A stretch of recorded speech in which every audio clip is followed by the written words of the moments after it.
Alhamdulillah, alhamdulillahilladzi nawwara qulubana binuril iman wal islam wal ihsan. Asyhadu an la ilaha illallah khaliqus sa'iril anam wa asyhadu anna Muhammadar Rasulullah sayyidil anbiya wal mursalin. Allahumma shalli ala habibina syafi'ina Muhammadin wa ala alihi wa sahbihi ajma'in. Amma ba'd. Ayyuhal ikhwan rahimakumullah, ittaqullaha haqqa tuqatih wa la tamutunna illa wa antum muslimun. Faqala ta'ala fi kitabihil karim, a'udzu billahi minasy syaithanir rajim. Bismillahirrahmanirrahim. Qul hadhihi sabili ad'u ila Allah ala basiratin ana wa man ittaba'ani wa subhanallahi wa ma ana minal musyrikin. Shadaqallahu a'lam. Hadirin jemaah sidang Jumat yang dirahmati Allah, mari sama-sama kita jaga, pelihara dan tingkatkan kualitas keimanan ketakwaan kita yang ada di qalbu kita. Karena sejak Allah menciptakan diri kita, tidak ada yang dipandang Allah dari diri kita kecuali qalbu kita, apakah berisi keimanan, ketakwaan, atau amal kita, apakah berisi ketaatan atau keingkaran atau perlawanan. Ma'asyiral muslimin, jemaah sidang Jumat yang dirahmati Allah. Allah tidak pernah memandang harta kita karena Dia Maha Kaya. Dia menciptakan seluruh alam semesta jagat raya beserta isinya. Dan Allah tidak memandang harta kita sama sekali karena Dia Maha Raja. Perhatikanlah kuasa Allah. Lihat ke langit yang tinggi. Tidak ada manusia yang belum mencapai puncak ketinggian langit. Langit yang begitu tinggi, tak tahu kita di mana ujungnya. Itu menunjukkan betapa besar kuasanya Allah, sehingga kita sebut dengan sebutan Maha, yang berarti adalah unlimited. Kuasanya tiada batas dan tiada raja di atas Allah Subhanahu wa taala. Ma'asyiral muslimin, jemaah sidang Jumat yang dirahmati Allah. Ayat yang saya bacakan tadi memberikan petunjuk. Qul hadhihi sabili, katakanlah hai Muhammad, inilah jalanku. Apa jalan Nabi Muhammad? Apa tugas Nabi Muhammad? Ad'u ilallah, mengajak kita manusia kembali kepada Allah. Tahukah kita kenapa Rasul diutus dan mengajak kita kembali kepada Allah? Sesungguhnya ma'asyiral muslimin, pertama kali kita diciptakan di alam ruh. Laqad khalaqnal insana fi ahsani taqwim. Kita ini adalah makhluk yang ahsan, ciptaan terbaik. Ruh kita ini adalah makhluk alam cahaya. Di jagat raya ini tidak ada makhluk yang paling mulia selain makhluk alam cahaya. Summa radadnahu asfala safilin. Kemudian ruh kita ini diturunkan ke bumi. Bumi ini adalah alam aspal, alam rendah. Kenapa disebut alam rendah? Karena isi bumi ini berbentuk dan semua nanti pada waktunya dihancurkan. Tidak ada harganya bagi Allah Subhanahu wa taala. Semua nanti akan dihancurkan. Wal ardu muddat wa alqat ma fiha wa takhallat. Semuanya di isi bumi dibinasakan dan kembali ke ruang kosong. Karena bagi Allah langit dan bumi ini tidak lebih berharga daripada sayap nyamuk. Bagi Allah langit dan bumi tidak lebih berharga dari hati orang-orang yang beriman, bertakwa kepadanya. Ma'asyiral muslimin, setelah ruh kita diturunkan ke jasmani, disambungkanlah ruh kita ke jasmani ini. Alat penyambungnya kata ulama adalah napas. Maka selama kita bernapas, selama itu ruh dan jasmani tersambung. Kalau kita hentikan napas kita 1 jam, maka kita akan mengalami kematian. Apa yang disebut dengan mati? Kullu nafsin dha'iqatul maut. Seluruh ruh, seluruh jiwa dha'iqah, merasakan mati. Jadi ruh kita tidak mati, tapi dia merasakan mati saja. Apa itu merasakan mati? Merasakan berpisahnya hubungan dia dengan jasmani.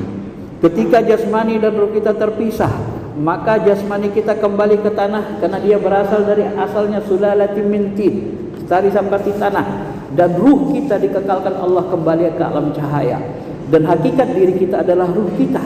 jasad kita tidak ada lagi fungsinya pada saat itu. Ma'asyiral muslimin, jemaah sidang Jumat yang dirahmati Allah. Maka Nabi diutus, kita disuruh ud'u ilallah, mengajak ruh-ruh kita ini supaya mau kembali ke Allah. Karena ruh kita ini Bapak-bapak yang dirahmati Allah, setelah disambungkan ke jasmani, ruh kita ini diberikan syahwat, diberikan hawa nafsu, diberikan mata, diberikan telinga. Dia lupa, dia kira dia adalah makhluk bumi. Ruh kita ini rata-rata lupa sama Allah, padahal dia dulu bersama Allah di alam cahaya. Sehingga dikatakan Allah, wa zakkirhum bi ayyamillah, ingatkanlah Muhammad, ruh-ruh orang beriman itu, mereka itu dulu berhari-hari bersama Allah Subhanahu wa taala. Ingatkan mereka ketika mereka berhari-hari bersama Allah Subhanahu wa taala. Ketika roh kita ini diberikan syahwat jasmani, dia lupa. Dia mengira dirinya adalah makhluk bumi. Dia kira dia hidup kekal di bumi. Maka dia kumpulilah harta sebanyak-banyaknya. Dia kumpuli rumah-rumah mewah. Ketika dia mati, uang tabungannya enggak bisa nyogok malaikat. Dia bilang, malaikat tolong jangan diajab, aku ini ada 2 T waktu untukmu aja. Malaikat senyum, ini enggak ada gunanya, ini palsu, di alam akhirat enggak ada laku, semua ini enggak berharga. Dan dia menyesal. Kenapa? Karena dia tertipu. Wa mal hayatud dunya illa mata'ul ghurur. Tidaklah kehidupan dunia ini kecuali kesenangan yang membuat kamu selalu tertipu. Masyaallah muslimin, hakikat diri kita bukan jasmani. Hakikat diri kita adalah ruhani. Kita adalah makhluk alam cahaya. Tidak ada makhluk yang lebih dekat di langit dan di bumi ini daripada kita. Wa nafakhatu fihi min ruhi, aku tiupkan dari ruhku. Kedekatan kita dengan Allah tidak berjarak. Wa nahnu aqrabu ilaihi min hablil warid, kami lebih dekat dari urat lehermu. Bahkan Jibril pun ketika Mi'raj Nabi sallallahu alaihi wasallam tidak bisa memasuki wilayah titik terdekat kepada zat Allah Subhanahu wa taala. Ketika beliau mengantar Nabi, lalu Jibril mengatakan di Sidratul Muntaha, Muhammad, aku hanya bisa sampai di sini, silakan lanjutkan perjalanan. Tidak Jibril, ikut saja bersamaku. Oh Muhammad, jika aku ikut bersamamu, aku akan terbakar. Begitulah menunjukkan. Dulu kata Izzuddin bin Abi Salam di awal-awal, Jibril itu seolah-olah mengira bahwa dia lebih mulia dari Muhammad. Tapi setelah dia mendampingi Nabi kita sallallahu alaihi wasallam, dia tahu bahwa derajatnya jauh di bawah Nabi kita sallallahu alaihi wasallam. Kenapa? Karena dia tidak bisa memasuki wilayah ketuhanan, sedangkan Nabi kita Muhammad sallallahu alaihi wasallam bisa memasukinya kapan saja dengan izin Allah Subhanahu wa taala. Ma'asyiral muslimin, jamaah yang dirahmati Allah. Maka Allah Subhanahu wa taala mengatakan kepada Nabi, ingatkanlah, ajak lagi ruh-ruh ini kembali kepada Allah. Bagaimana cara mengajak ruh kita supaya dia mau kembali kepada Allah, supaya dia tidak lupa bahwa dia mengira dia makhluk bumi? Ala basiratin ana wa manittaba'ani. Kuncinya cuma satu, kata Allah, yaitu buka ala basirah, buka basirahnya, buka mata ruh mereka, sadarkan ruh mereka. Maka kita ini ma'asyiral muslimin harus terus-menerus disadarkan rohani kita. Hei Fulan bin Fulan, hei Ahmad, hei Sodik, hei Faisal, hei Adi, hei Rusi Fulan, ingat, engkau adalah makhluk langit, engkau bukan makhluk bumi. Engkau tidak bisa hidup di bumi selama-lamanya. 60-70 tahun adalah jatah umurmu. Sedikit sekali orang yang mencapai 100 tahun, bisa dihitung jari. Engkau tidak mungkin selamanya di bumi. Karena itulah Nabi sering berpesan, kun fid dunya ghariban aw abiri sabili. Hei ruh-ruh yang sadar, ruh orang beriman, hiduplah di bumi ini sebagai orang musafir atau orang berlalu saja. Karena kalian sangat sebentar. 1 hari di alam akhirat, 1000 tahun di bumi. Kalau diukur umur kita 100 tahun, hanya 1/100 daripada umur alam akhirat. Ya Allah, kadang kita teringat, baru saja perasaan kita, Presiden Soeharto misalnya berkuasa 32 tahun, rasa kita baru saja, tapi ternyata sudah hampir 20 tahun atau 20 tahun lebih telah meninggal dunia. Dan itu kan berlangsung sampai anak cucu kita. Tidak ada kekuasaan yang 32 tahun itu tidak ada artinya. Tidak akan kita bawa mati, tidak akan diterima Allah. Kalau kita tidak berbekal, tidak mensucikan ruh kita ini, maka kita akan hancur binasa, ditelan masa. Ketahuilah masyiral muslimin, ketika ruh kita diturunkan ke bumi ini, maka dia disuruh untuk membersihkan kalbu kita. Bagaimana cara membersihkan kalbu kita, membuka mata ruh, menyadarkan ruh ini?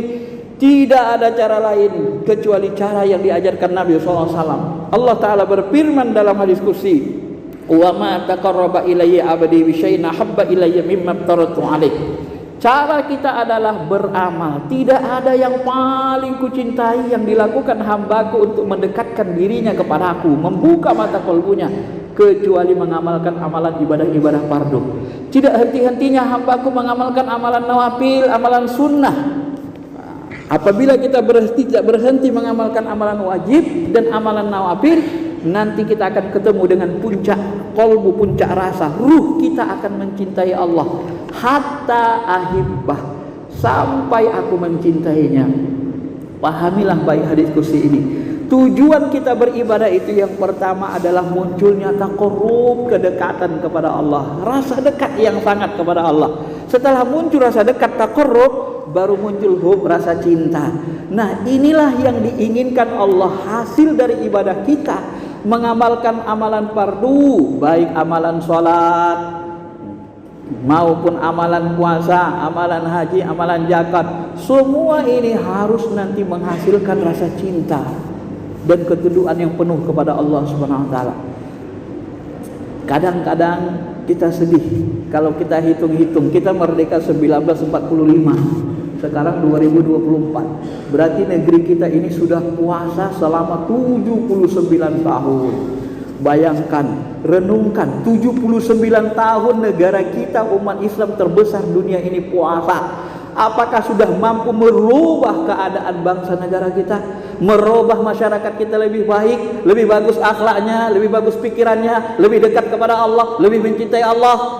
Butuh berapa ratus tahun, butuh berapa ribu tahun lagi kita beribadah. Harus berapa ribu tahun yang Allah siapkan baru kita bisa dekat dengan mencintai Allah Ta'ala. Tidak akan mungkin kita bisa mencintai Allah, dekat kepada Allah, kalau seluruh amalan yang kita lakukan ini tidak melibatkan ruh, tidak melibatkan qalbu. Karena amalan yang kita lakukan ini semuanya adalah dalam rangka mensucikan hati, mensucikan ruh. Wa nafsi wa ma sawwaha fa alhamaha fujuraha wa taqwaha qad aflaha man zakkaha. Beruntunglah orang-orang yang mensucikan ruhnya, jiwanya. Maka kalau mau ruh kita kebuka mata hatinya, supaya kita sadar diri, sadar penuh sebagai hamba Allah, amal-amal yang kita lakukan ini harus dengan ruh, dengan qalbu. Baru dia kebuka mata hati, baru kita nanti diterima amalnya, baru muncul rasa dekat, baru muncul rasa cinta. Masa kita sudah beribadah 30, 40, 50 tahun, gak muncul rasa cinta kepada Allah Subhanahu wa taala? Untuk apa ibadah sepanjang tahun begitu? 30 tahun, 40 tahun, tapi enggak ada rasa cinta ke Allah Ta'ala. Tahukah kita, kenapa kita tidak muncul rasa cinta? Karena kita beramal tidak pakai ruh, tidak pakai hati. Salat tidak pernah khusyuk. Begitu kita salat Allahu Akbar, tapi ruh kita lari ke kantor. Ini proyekku belum selesai, yang si A dengan si A, yang si B dengan si B. Ruh tidak akan mau bersih kalau dia tidak dihubungkan ke sumber cahaya, maha cahaya. Allahu nurus samawati wal ard. Yang bisa membersihkan ruh adalah yang tercipta dari cahaya, adalah maha ruh, yaitu Allah Subhanahu wa taala. Maka amal ibadah ini semuanya dalam rangka untuk membersihkan qalbu. Maka semua amal ibadah kita kalau dengan hati, dengan ruh, barulah dia diterima, barulah dia membersihkan qalbu. Perhatikan bahasa Nabi yang lugas. Man shoma ramadana imana wahtisaba ghufira lahu ma taqaddama min dzambi. Barang siapa berpuasa, syarat puasa diterima apa? Perhatikan dengan baik. Imana, dengan keimanan. Iman itu di qalbu. Wahtisaba, yahtisaba itu berasal dari kata hasabah, hasibah, artinya menghitung, memperhatikan, merasa diperhatikan Allah. Kalau kamu puasa dengan iman dan taqarrub, merasa diperhatikan Allah, muraqabah, barulah kamu puasa kamu mampu. Kata Nabi sallallahu alaihi wasallam, ghufira lahu ma taqaddama min dzambi. Baru bersih qalbumu, baru seluruh dosa-dosamu terhapus. Tapi kalau kamu puasa enggak pakai iman, enggak pakai ihtisab, enggak merasa dekat dengan Allah, enggak merasa diperhatikan Allah, kam min shaim, laisa lahu jaza illal ju' wal 'atas. Berapa banyak orang Islam di bumi ini puasa, enggak ada yang dia dapat kecuali haus doang sama lapar doang. Makanya enggak kita berubah, makanya umat kita enggak berubah, diri kita pun enggak mau berubah. Kenapa? Karena puasa kita hanya seremoni, hanya seperti upacara-upacara saja. Kita tidak melibatkan ruh, sehingga rakyat kita ini tidak banyak perubahan akhlak kebaikannya. Ma'asyiral muslimin, jamaah sidang Jumat yang dirahmati Allah. Oleh karena itulah ma'asyiral muslimin, mari sama-sama semua kita amalkan amalan ini dengan hati, dengan khusyuk, salat dengan khusyuk. Nabi SAW ketika ruku dalam hadis Sahih Bukhari Muslim, beliau bertasbih mengatakan, khusha'a sam'i wa basari wa mukhi wa asabi wa ajmi. Ya Allah, ku tundukkan ya Allah mataku, telingaku, otakku pun tunduk padamu ya Allah. Jangan karena kita merasa cerdas tapi tidak mau taat kepada Allah, otakku pun ku tundukkan ya Allah. Wa mukhi wa asabi, tulang belulangku ku tundukkan ya Allah. Wa azami wa asabi, seluruh tubuhku tunduk. Itu membuktikan bahwa Nabi sendiri Sayyidul Anbiya itu begitu beliau melaksanakan ibadah penuh dengan qalbu, penuh dengan kekhusyuan, seluruh tubuh zahir batin ditundukkannya kepada Allah Subhanahu wa taala. Begitu juga salat, puasa, zakat, haji bekal terbaik takwa itu di qalbu. Kalau kita berangkat haji dengan takwa, dengan membawa ibadah qalbu, maka haji kita mabrur. Kembali kita ke Indonesia, kharajat min batni ummi, hapus dosa kita semua seperti kita baru keluar dari rahim ibu. Maka satu kunci dikatakan Nabi dalam sebuah hadis, ud'ullah wa antum muqinuna bil ijabah. Berdoalah kepada Allah, kamu yakin doamu diijabah. Wa'lamu, tapi ketahui kalianlah, annallaha la yastajibu du'a min qalbin ghafillah. Allah tidak akan menerima doa-doa yang keluar dari hati-hati yang lalai. Artinya amalan kita sampai kepada doa kalau tidak melibatkan hati, qalbu, dia akan ditolak. Kita menjadi orang lalai. Kalau menjadi orang lalai, ruh kita tidak akan bersih, dia tidak mengenal Allah, dia tidak akan mencintai Allah. Mudah-mudahan khutbah yang singkat ini bisa mengarahkan kita sebuah konsep. Saya ambil kesimpulan, kita diturunkan, kita adalah makhluk cahaya, hakikat diri kita ruh. Ruh ini dihubungkan ke jasmani, ke hawa nafsu, ke mata, dia lupa kepada Allah. Dia lupa, maka disuruh Nabi turun untuk mengingatkan ruh kita ini supaya mengabdi kepada Allah, supaya dibersihkan, supaya dibuka mata hatinya, supaya melek dia, supaya sadar diri dia, sehingga dia mau menjadi abdi Allah kembali. Dia kendalikan jasmani kita sehingga nanti kita akan pulang kepada Allah. Kalau kita pulang kepada Allah dengan ketaatan, maka ruh kita dibawa malaikat naik ke langit pertama. Malaikat bukakan pintu langit pertama. Siapa bersamamu? Ruh Fulan bin Fulan. Baik, dia orang soleh, aku dapat izin untuk membuka pintu. Dibuka sampai ke langit ketujuh, barulah terdengar suara Allah. Malaikat, catatkan hambaku ini di Illiyin, di tempat orang-orang yang ditinggikan. Maka dicatatlah dia, bawa kembali ke alam kubur, alam barzah untuk menghadapi mungkar dan nakir.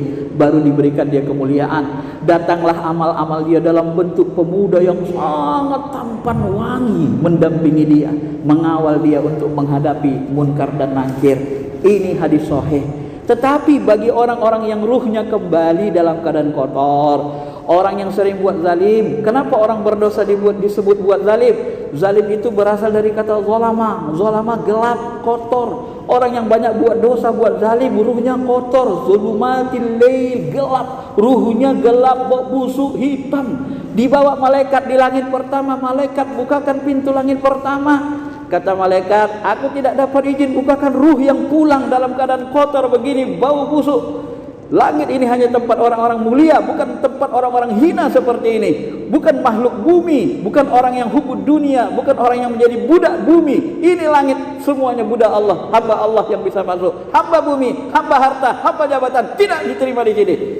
Sama kayak kita, anak kita berangkat sekolah SMP, ketika dia pulang dia tawuran, dia masuk comberan, berkelahi, bau busuk, semua comberan, hitam badannya. Pulang ke rumah, assalamualaikum bapak ibu. Ketika kita melihat dia bau busuk, apakah kita kasih masuk dalam rumah? Tidak. Kamu mandi dulu sono, nanti rumah ini bau kena badanmu, maka mandilah dia, baru dia boleh masuk. Dan memandikan orang-orang durhaka adalah dimasukkan ke neraka jahanam, maka dicampakkanlah itu ke dasar alam paling rendah, namanya sijil, dicatat sebagai orang pendurhaka dan dihadapkan dengan malaikat mungkar nakir, dan amalnya datang bersosok bau hitam sehingga dia mau mati memuntah di alam kubur itu, alam barzakh. Sehingga dia tanya, kamu siapa? Aku adalah seluruh amalmu yang kamu lakukan di dalam dunia. Kenapa bau sekali? Enggak kuat aku tahannya. Siksa kubur salah satunya mencium bau amalan, bau busuk itu. Itulah yang pasti kita alami, karena ini dari pencipta ruh kita. Ini kabar dari Nabi, ini kabar dari Allah pencipta ruh. Maka sadarkan, tiap hari sadarkan diri kita. Tahukah kita Nabi setiap hari beristighfar, menghapuskan dosanya, mensucikan ruhnya 100 kali dalam sehari. Astaghfirullahaladzim, 100 kali. Sayyidul Anbiya, orang yang paling bening qalbunya, tiap hari bertobat, tiap hari bermohon ampun 100 kali. Bandingkan dengan kita yang tidak nabi, tidak wali, yang penuh dengan kekotoran. Bagaimana mungkin kita tidak bertobat setiap hari? Padahal Allah mencintai orang bertobat. Mudah-mudahan bisa dipahami dan mudah-mudahan kita berbekal, jadikan diri kita sebagai abdi Allah. Barakallahu li wa lakum bil Qur'anil Karim wa nafa'ani wa iyyakum bima fihi minal ayati wa dzikril hakim wa taqabbala minni wa minkum tilawatahu innahu ghafurur rahim.